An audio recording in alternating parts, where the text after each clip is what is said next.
अस्सलाम वालेकुम नाज़रीन। ओमान का साहिल है, तकरीबन 7:30 पर अमरीकी फ़ौज का एक अपाची हेलीकॉप्टर हुर्मुज़ के पानियों में गिर जाता है। सवाल ये उठाया जा रहा है कि क्या ये ईरान की फायरिंग से गिरा है या फिर अपनी ही किसी तकनीकी ख़राबी की वजह से ये पानी में तैरता हुआ नज़र आ रहा था। 2 अमरीकी फ़ौजी हैं, कहा यह जा रहा है कि उनको बचा लिया गया। लेकिन नाज़रीन, ये जो मैं पूरी वीडियो बनाई है ये किसी हेलीकॉप्टर के गिरने पर नहीं बनाई, ये एक ऐसी उस नई हकीकत के इंकशाफ पर बनी है जिसको सुन के आप भी चौंक जाएंगे। आप हैरान होंगे ये सुन के नाजरीन कि इस पूरी जंग के अंदर एक ऐसा मुल्क है जो फायदा उठा रहा है, जो बज़ाहिर मुतवस्सत मुल्क है।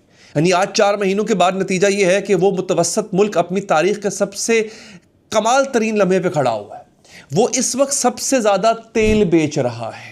वो सुपर पावर जिसने ये कोशिश की थी कि उस मुतवस्सत मुल्क को घुटनों पे ला सके, आज वो सबसे ज़्यादा ट्रेड कर रहा है और हालत जंग में होने के बावजूद ऐसा कर रहा है। नाज़रीन, एक अमरीकी माली तज्जियाकार है, उन्होंने कुछ ऐसे अदाद शुमार शेयर किए हैं जो चौंका देने वाले। ईरान जंग के दौरान अपनी जंग से पहले की आमदनी से 39% ज़्यादा कमा रहा है और यही आज की पूरी स्टोरी है कि कैसे ईरान को इस जंग ने फ़ायदा पहुंचाया। नाज़रीन, एक ऐसा इंकशाफ सुनेंगे जो खुद इसराइली फ़ौजी इंटेलिजेंस के साबिक सरबराह ने किया है इस वीडियो के अंदर, और यह इंकशाफ एक हकीकी एतराफ़ है उस शिकस्त का जिसे अभी तक खुलेआम तस्लीम नहीं किया गया। तो नाज़रीन, आइए शुरू करते हैं। अमरीकी माली तज्जियाकार है ब्रेट एरिक्सन। 14 घंटे पहले उन्होंने एक तज्जिया शाया किया। एरिक्सन लिखते हैं कि मई के महीने में ईरान ने अपनी तेल की फरोख्त से रोजाना $139 मिलियन कमाए रोजाना। जनवरी में यानी जंग शुरू होने से 1 महीना पहले इसी ईरान की रोजाना की आमदनी सिर्फ $98 मिलियन थी। जंग के दौरान कितनी थी? 139। जंग से पहले $98 मिलियन, यानी जंग के दौरान 39% ज्यादा इजाफा हुआ है ईरान की कमाई में। एक मुल्क पर आलमी सुपर पावर ने 4 महीनों से नाकाबंदी लगा रखी, उसके बहरी जहाज रोक रखे हुए हैं, उसकी बंदरगाहों पर बमबारी हो रही है, उसकी तेल की तंसीबात पर हमले किए गए, और फिर भी वो मुल्क अपनी जंग से पहले की आमदनी से 40-39% ज्यादा कमा रहा है। ये हो कैसे रहा है नाज़रीन? एरिक्सन इसका भी तफसील से जवाब देते हैं। ईरान रोजाना 2,50,000 बैरल तेल अपनी जमीनी सरहदों के जरिए ट्रकों और रेलवों से निकाल रहा है। इससे भी बड़ी बात यह है कि रोजाना 11 लाख बैरल तेल उसके अपने समंदरी जखायर से, यानी उन जहाज़ों से जो अमरीकी नाकाबंदी की लकीर के मशरिक में खड़े हैं, बराह रास्त चीन को फरोख्त कर रहा है। और सबसे दिलचस्प बात यह कि ईरानी तेल आलमी ब्रेंट तेल के मुकाबले में सिर्फ $1 फी बैरल कम पर बिक रहा है। हालांकि ईरानी तेल होने की वजह से जो आम ब्रेंट क्रूड ऑयल है, जो दुनिया में बिकने वाला तेल है, ईरानी तेल उससे बहुत कम कीमत पे बिकता था। क्यों? क्योंकि जनाब आप पे तो पाबंदी है, तो आप वैसे तो तेल बेच नहीं सकते, ब्लैक में बेचेंगे, हम आपसे कम दामों पर लेंगे। लेकिन अब सिर्फ $1 फी बैरल कम पे बिक रहा है। यानी चीनी पाबंदियों वाले तेल पर कोई खुसूसी रियायत नहीं मांग रहे हैं, वो तकरीबन पूरी मार्केट की कीमत दे रहे हैं, और ये असल में इस पूरी नाकाबंदी का ऐलान शिकस्त है। एरिक्सन ने अपने तज्जिए का अख्ताम जो है वो सिर्फ एक जुमले में किया है, ये नाकाबंदी बेकार है, इट्स फ्रिवलस। इस बेकारी का एक और पहलू अभी तक आपके टेलीविजन चैनल आपको नहीं बता रहे। अमेरिका इस नाकाबंदी को अपना सबसे बड़ा हरबा समझता है। ट्रंप ने खुद कहा था कि यह नाकाबंदी शायद उस मुल्क पर आज तक, यानी ईरान पर आज तक किए गए किसी भी हमले से ज्यादा ताकतवर है। लेकिन हकीकत यह है कि इस नाकाबंदी ने ईरान को नुकसान देने के बजाय उसकी इक्तसादी आज़ादी को और भी बेहतर कर दिया है, क्योंकि अब ईरान डॉलर से हटकर युआन में तिजारत करता है, मगरबी बैंकों से हटकर अपने निज़ाम पर खड़ा हो चुका है जो उसने खुद बनाया है, और सबसे बड़ी बात, तेल की फरोख्त बराह रास्त खरीदार से कर रहा है, बगैर किसी बीच के दलाल से, बगैर किसी मीडिएटर के, बगैर किसी एजेंट के। यानी 4 महीनों की नाकाबंदी ने ईरान को आलमी इक्तसादी निज़ाम से अलग करने के बजाय एक नए इक्तिसादी निज़ाम का मरकज़ी सुतून बना दिया है, और यही जो है वो एक आलमी इक्तिसादी तब्दीली है जो आज आप देख रहे हैं। और अब आते हैं उस इंकशाफ पर जिसका हमने शुरू में जिक्र किया था। इसराइली फौजी इंटेलिजेंस के साबिक सरबराह है, ईरान डिवीजन के साबिक सरबराह रह चुके हैं। इनको अक्सर मैं कोट करता हूं क्योंकि इसराइल के हवाले से बड़ी मुस्तरद खबर ये देते हैं। डैनी सेंट्रोविच 14 घंटे पहले इसराइली अखबार एनिट उसका नाम है, उसको एक इंटरव्यू दिया है जो तेल अवीव के हर ऐवान में इस वक्त गूंज रहा है। सेंट्रोविच के अल्फाज हैं, अभी चूंकि एस्टैब्लिशमेंट का खुद का आदमी है इसलिए कोट कर रहा हूं। उन्होंने कहा कि ताज़ा वाक़यात ने साबित कर दिया है कि ईरान के खिलाफ यह मुहिम एक हिकमत अमली की शिकस्त बन चुकी है, और इन वाक़यात ने यह भी दिखाया है कि 2 फौजी मुहिम्मात के बावजूद ईरान रत्ती बराबर भी नहीं डरा, बल्कि उल्टा ईरानी क़यादत बेहद आला एतमाद दिखा रही है, यानी बेहतरीन कॉन्फिडेंस दिखा रही है। और सबसे बड़ी बात, उसे यकीन है कि इस वक्त ना इसराइल ना अमेरिका किसी भी किस्म का मोतबर बड़ा ख़तरा उसकी पॉलिसी बदलने की सलाहियत रखता है। और फिर सेंट्रोविच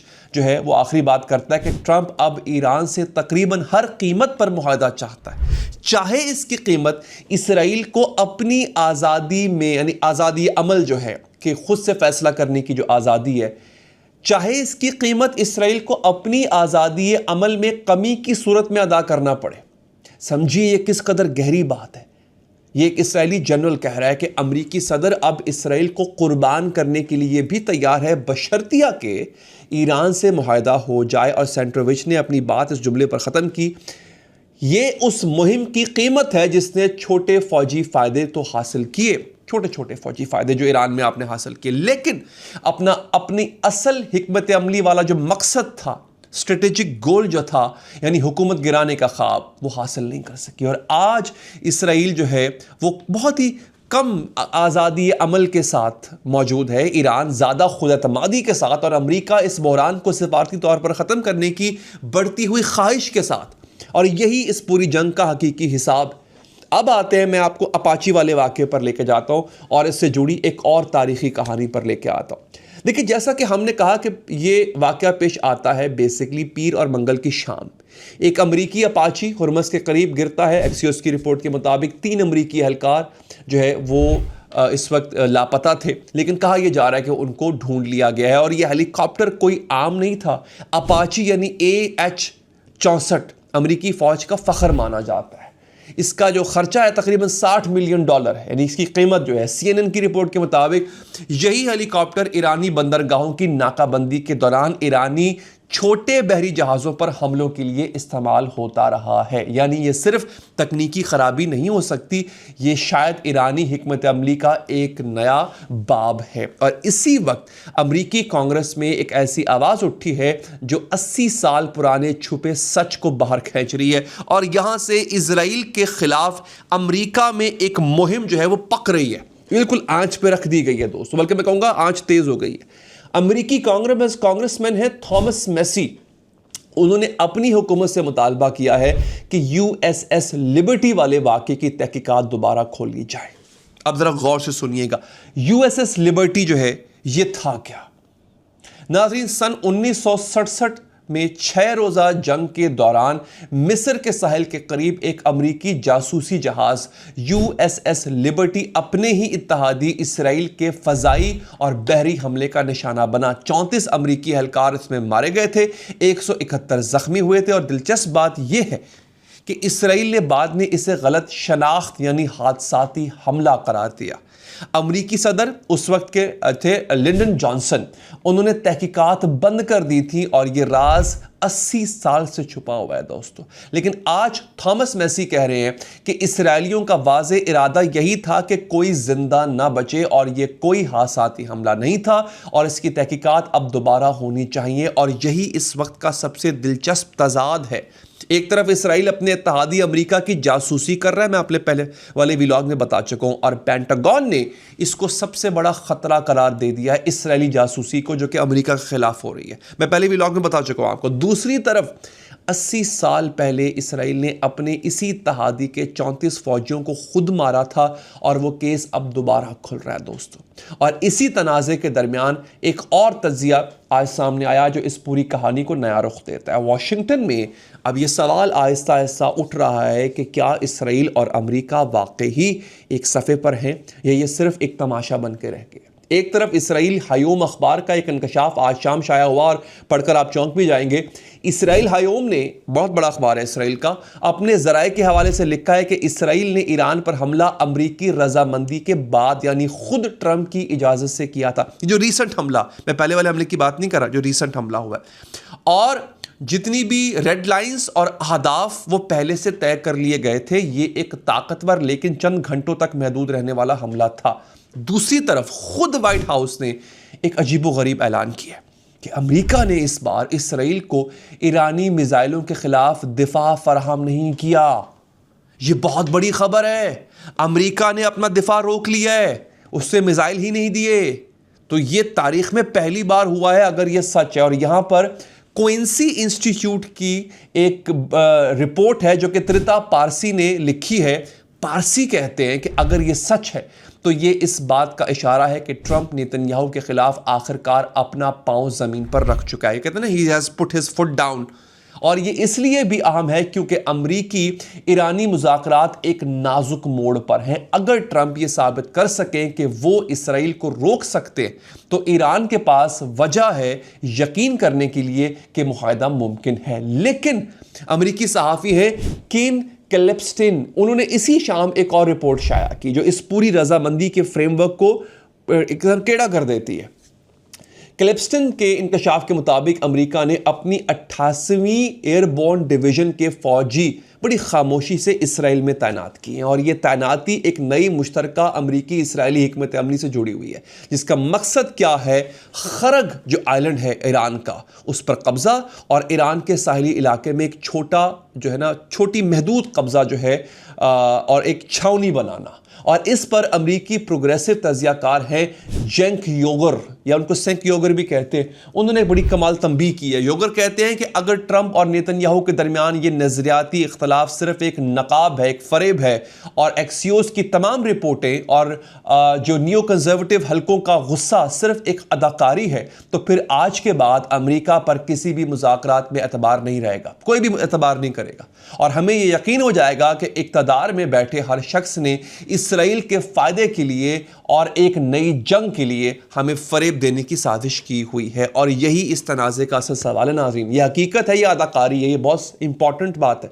मैं आप लोगों से भी कमेंट बॉक्स में पूछूंगा, बल्कि मेरा सवाल है, आप कमेंट बॉक्स में बताइए कि अमेरिका और इसराइल के दरमियान जो एक सर्द जंग चल रही है, क्या ये हकीकी है या ये एक एक्टिंग है, अदाकारी है। और फिर नाज़रीन, इस पूरी कहानी के अंदर वॉशिंगटन पोस्ट ने एक ऐसा तज्जिया शाया किया है जो नेतन्याहू की असल हालत बयान करता है। मजमून का अनुमान था ट्रंप का रिपब्लिकन पार्टी पर कब्जा, नेतन्याहू के पास अब रुख मोड़ने के लिए कोई जगह नहीं छोड़ी गई है। अब समझिए ये नुक्ता है क्या, आपको आसानी से समझा देता हूं। नेतन्याहू तारीखी तौर पर अमरीकी सियासत की तकसीम का फ़ायदा उठाता रहा है। देखिए, अमरीकी सियासत में तो तकसीम रही है।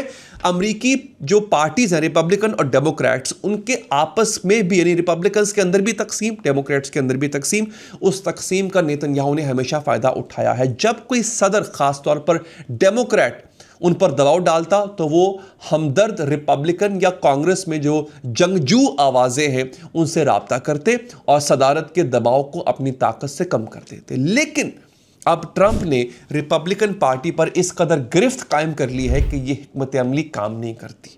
रिपब्लिकन अब ट्रंप की हर बात मानते हैं और नेतन्याहू अपने रिवायती तरीके से वॉशिंगटन में हिमायत तलाश नहीं कर सकता। और यही नेतन्याहू की सबसे बड़ी शिकस्त है।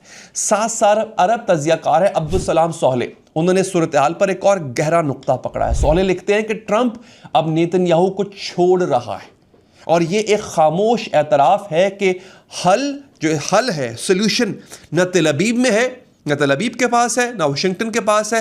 हल उन दारुल हुकूमतों के पास है जिन्होंने इस जंग में शिरकत नहीं की और इस पर शर्त भी नहीं लगाई, और फिर भी आज उनके हाथ में अमन की चाबियां हैं। इशारा इस्लामाबाद की तरफ है और यही इस्लामाबाद का नया आलमी किरदार है। और पाकिस्तानी ज़राए ने आज जो है वो फेथिक्स नेटवर्क को ये न्यूज़ दी है कि इस हफ्ते में एक याददाश्त यानी MOU के मुआहदे तक पहुंचने के इम्कानात बढ़ चुके हैं। और इन्हीं राबतों के नतीजे में ट्रंप ने आज ऐलान भी किया है कि मुआहदा शायद 2 या 3 दिन में तय पा जाएगा और हुर्मुज़ की जो आबनाएं है वो फ़ौरन खुल जाएगी। लेकिन यहाँ पर एक दिलचस्प हकीकत भी आपको बता दूँ, इंटरेस्टिंग है।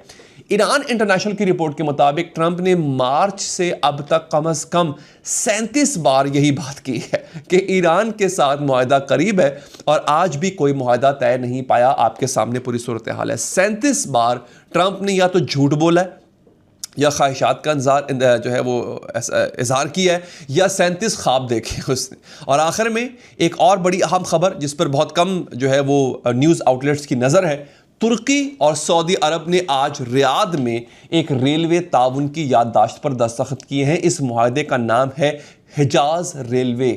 अब हिजाज रेलवे क्या है, आसान ज़ुबान में बताता हूँ आपको। 100 साल पहले उस्मानी सल्तनत ने इस्तांबुल से शाम और उर्दन के रास्ते मक्का तक एक तारीखी रेलवे लाइन बनाई थी। ये रेलवे उस्मानी सल्तनत की शनाख्त थी। पहली आलमी जंग में ये तबाह हो गई थी और फिर एक सदी तक बिल्कुल खामोशी रही, कोई इस पे काम नहीं हुआ। आज इसे दोबारा जिंदा किया जा रहा है और इसका तवील मुद्दती ख्वाब यह है कि इस रेलवे को ओमान तक और आगे बहरे हिंद तक फैलाया जाएगा। और यहाँ पर असल नुक्ता आता है कि क्यों। क्लैश रिपोर्ट के मुताबिक इस रेलवे का तवील मुद्दती मकसद यह है कि हुर्मुज़ की जो आबनाए हुर्मुज़ जो है उसका एक मुतबादिल तिजारती रास्ता तैयार किया जाए। एक ऐसा रास्ता जो हुर्मुज़ से गुजरे बगैर खलीज के ममालिक को यूरोप और एशिया से जोड़ सके। अब इसका इक्तसादी वज़न समझिए नाज़रीन। अगर हिजाज रेलवे दोबारा स्टार्ट हो जाती है और इसके ज़रिए तेल और तिजारती सामान यूरोप तक पहुंचने लगता है तो ईरान और ओमान की हुर्मुज़ पर गिरफ्त आहिस्ता आहिस्ता कमज़ोर हो जाएगी। और ये एक और चाल है जो कि खामोशी से खेली जा रही है। लेकिन ये बात याद रखिए कि एक नई रेलवे तामीर करना 1-2 साल का काम नहीं है, कम से कम 10 से 15 साल का प्रोजेक्ट होता है। और इसके दौरान आलमी तिजारत का 70% यानी तेल का 20% और गैस का 30% अब भी हुर्मुज़ के इसी तंग रस्ते से गुजरेगा। तो अगर एक तरफ तेहरान अपनी इक्तिसादी ताकत 40% बढ़ा चुका है और दूसरी तरफ उसके हरीफ सिर्फ 10 साल बाद उसका मुतबादिल तामीर कर पाएंगे, तो इन 10 सालों में असल खेल किसके हाथ में होगा? इस सवाल का जवाब मेरा ख्याल है माशाल्लाह आप खुद इतने अहले दानिश और अहले इल्म में आप निकाल सकते हैं दोस्तों। और आज का हकीकी खुलासा भी यही है कि एक तरफ 4 महीनों की आलमी नाकाबंदी के बावजूद ईरान अपनी तारीख का सबसे ज़्यादा तेल बेच रहा है, दूसरी तरफ उसी सुपर पावर का अपना अपाची उसके समंदरों में गिर रहा है, और तीसरी तरफ खुद इसराइली जनरल एतराफ़ कर रहा है कि यह मुहिम हिकमत अमली की शिकस्त बन चुकी है। दोस्तों, एक अरबी मुहावरा है जो आज के दिन फिट बैठता है कि वो कहते हैं कि आज के, और ये मैं आपको बताऊं बड़ा इंटरेस्टिंग इसलिए है क्योंकि वो कहते हैं पानी को रोको तो वो अपना रास्ता खुद बना लेता है और जो रोकेगा उसी की ज़मीन जो है वो गीली होगी। तो आज तेहरान अपना रास्ता कहीं ना कहीं खुद बना चुका है और वाशिंगटन की ज़मीन जो है वो सबसे ज़्यादा गीली है। अगर ये तज़िया आपको पसंद आया हो दोस्तों तो प्लीज़ लाइक ज़रूर कीजिएगा। आज भी 36% लोग चैनल को देखते हैं, वीडियोस को देखते हैं, पसंद करते हैं, लेकिन सब्सक्राइब नहीं करते। सब्सक्राइब करेंगे तो हो सकता है अगली वीडियो आप मिस ना करें, इसलिए सब्सक्राइब भी कर लीजिए नाज़रीन। और अगर आप मुझसे लाइव बात करना चाहते हैं फेसबुक पर तो चैनल को सिर्फ फॉलो नहीं करना, आपने सब्सक्राइब भी करना है ताकि आपकी मेरी लाइव कॉल पर बात हो सके। अपना ख्याल रखिए नाज़रीन, अल्लाह ने के बाद।